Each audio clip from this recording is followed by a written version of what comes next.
Right, you're still live on JoyNews desk. We will be connecting with Joseph Akabde later in the bulletin to get the latest on that reported clash between the protesters and the police. But in the meantime, Minority in Parliament says it will summon the Energy Minister Matthew Opoku-Pempeh to the House over what they say is the refusal of PDS to release monies belonging to the Electricity Company of Ghana. At the Appointments Committee sitting Thursday, Deputy Energy Minister Designate William Orekwedu stated that efforts are underway to assist the ECG to recover about 200 million cedis from the power distribution company, that they allegedly refused to pay following the botched PDS ECG deal. Boko Central MP and a member of the Appointments Committee, Mahama Ayariga, tells parliamentary correspondent Joseph Okpoku-Gakpo that he is not satisfied with the responses so far and hints of his intention to give the issue a further push. Orekwedu on the 2 million PDS ECG. I was very dissatisfied. I mean, I felt very bad about it. That first he admitted that he had requested for the information, that he was given two different sets of information by the two different parties involved, but he declined to make either of the information available to the committee. And, I felt very gagged. As I tried to probe further into such an important matter involving what I believe is close to $200 million, which is public money. And so I really find it unfortunate. But the matter will not end there, because I'm going to follow up on this issue. In the debate on his report, I would insist, because I actually did indicate to the chairman of the committee that I will require that he provides that information, since he says he has it. And then secondly, we will also request of the minister responsible for the sector to come to Parliament and give us exact details of the amounts involved, which account. I'm told, I don't want to mention the name of the bank, but I know the bank where it has been kept, what has happened to the interest on the money. What's happening to the interest on the money? That's the issue. That's the issue. I'm sure when we get to know the details of the account, I'm sure we'll also get to know if the account has been accruing interest and what has been happening to that interest. Is it something that the Committee on Mines and Energy should probably express? I don't care whether Committee on Mines and Energy or Finance, but I will take it up. If the committees don't take it up, I'll take it up. As you would push for the House itself? I will push for the House to demand answers. Not necessarily a petition, a question to the sector minister should resolve the issue. How bad is this for ECG and the energy sector? They've been operating all this while with all the money. But then you have been hearing about the energy sector debt. So if there's a debt, and then within the sector, there's money belonging to the institutions who own who owe. If they are giving their money, they'll be able to pay their debts. We've been joined via Zoom by Executive Director of the Kumasi Institute of Technology and Environment, Kite Ishmael Ijekumhene, to discuss this further. Thanks for joining us. Are the calls of the minority displeased? Sorry, Daniel, can you please repeat your question? I'm asking if the calls of the minority for the recovery of the funds displaced.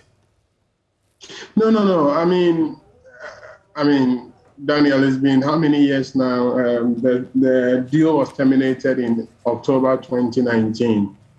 It's well over a year now. So I was actually expecting that this issue would have been resolved long before now, because, the termination was so abrupt that there wasn't any proper handing over from PDS back to ECG. And there were obviously going to be outstanding issues. There ought to have been an audit by now to have really brought to the fore the balances. I mean, this money that we're talking about were monies that were lodged in an account for which it was only PDS who were signatories. Okay, so obviously before one could access that money, there has to be change of signatories and stuff like that. It shouldn't take us more than a year to be able to reconcile this. Except that, to say that they are trying to help ECG to recover the money, I'm not too sure why it should be difficult for this reconciliation to be done. Because Daniel, you know what?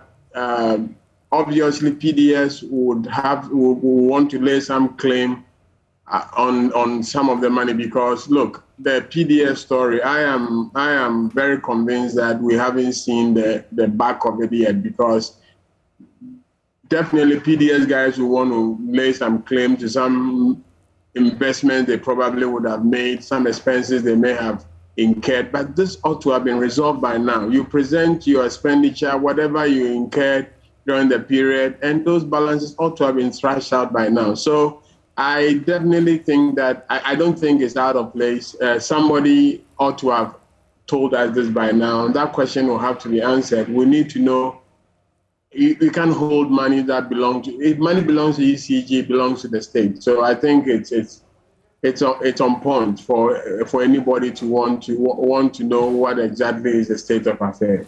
Would you say that it's unjustifiable, the fact that we have waited for a year and we've still not seen a reconciliation that will see taxpayers' money paid back into the national kitty?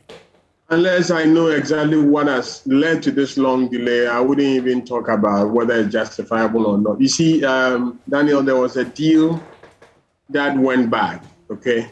So unless, of course, they're telling me that PDS don't have any locals, they don't have any basis for keeping that money, I don't understand why we wouldn't have resolved the issue. Obviously, there must be some thorny issue that needs to be addressed, because they were asked to, they didn't hijack ECG. ECG was handed over to them, and then they were reordered to hand it back to ECG. So for us to hear that there is some almost like discussions and negotiations to get the money suggests that the PDS guys probably have a basis for keeping that money. But that shouldn't take us more than a year. If there's a dispute, the matter should be taken to court and let the matter be resolved. But nobody can keep money that belongs to ECG for this long. And I think it's the right time for these questions to be answered. And once we know the full facts as to why they've kept the money for that long, as to whether even that amount is still in that account, and all of those issues will have to be resolved. And this is the time that somebody needs to provide those answers. Okay. So help us. What does this mean for the energy sector in particular, particularly when it comes to ECG's efficiency? Okay, so they are shocked by that. If that money belongs to them and nobody else can lay claim to that, then basically they've been denied of money that they could have used to do other things. I mean, 200 million, sorry, it's raining here, so if you are getting a feedback, then that's the problem. But basically they will need that money to run the company. And I know ECG is not in very good, their finances are not too strong, but definitely it's going to affect the operations, because they could have used that money to probably buy some meters or whatever they need. They would need money to run the business. So obviously, if not for anything, they will need money to pay for the power they are buying from the IPPs and the power utility, generation utilities. So it'll have an impact on their operations for sure. So given the fact that you've said that there is a delay that needs to be explained and that the shortfall would have an impact on ECG's activities, what then do you expect to hear? Or what then do you expect the Energy Ministry to tell us when he goes to Parliament? Okay, so let me just explain this once again. I mean, the extent of the impact I'm unable to tell, but take multimedia, for example. If somebody is keeping 200 million cedis of your money, at the very least, if the money didn't have anything to do, you obviously will be looking at getting some interest on that money. So definitely it's going to have an impact on the bottom line of the company. But back to your question, we expect that we need to hear everything about what has gone on over the past 18 months or so. Why is it that it should take us more than 18 months to resolve? Because you see, the obvious thing was for some audit to have been done post the PDS audit so that everybody knows where things stand. So I expect that the minister, when he goes back to Parliament, will be able to provide information on this and explain why this thing has taken us this long, and if indeed it kept money belonging to the state. I mean, ECG is UNI, it was owned by UNI. We expect that we need to be told what the money has been doing sitting in that account, if it's still sitting in the account, and why it should just be the money being paid, but not the money with some interest. Those are the things that I expect the minister to explain. And I think that is the Minister of Finance will also have some explanation to provide as far as this PDS thing is concerned.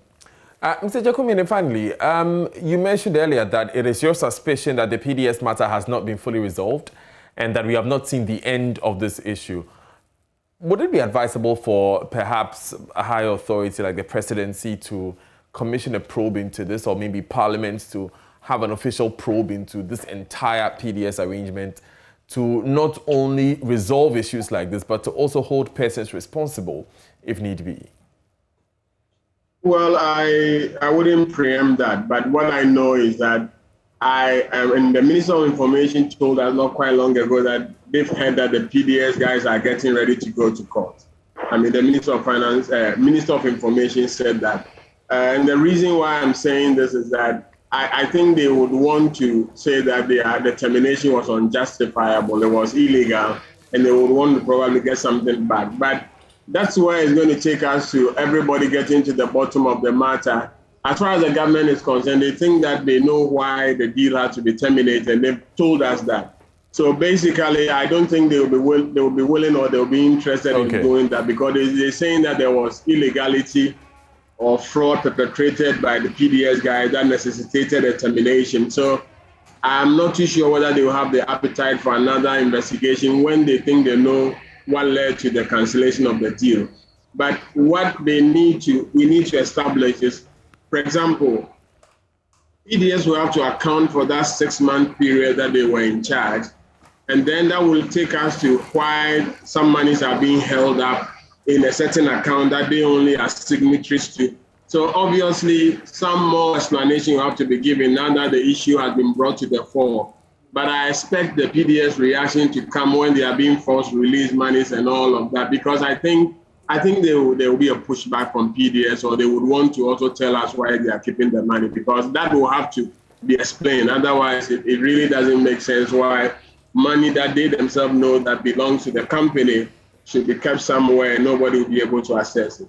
Thank you very much for joining us, Ishmael Ejekumhene. He is Executive Director for the Kumasi Institute of Technology and the Environment.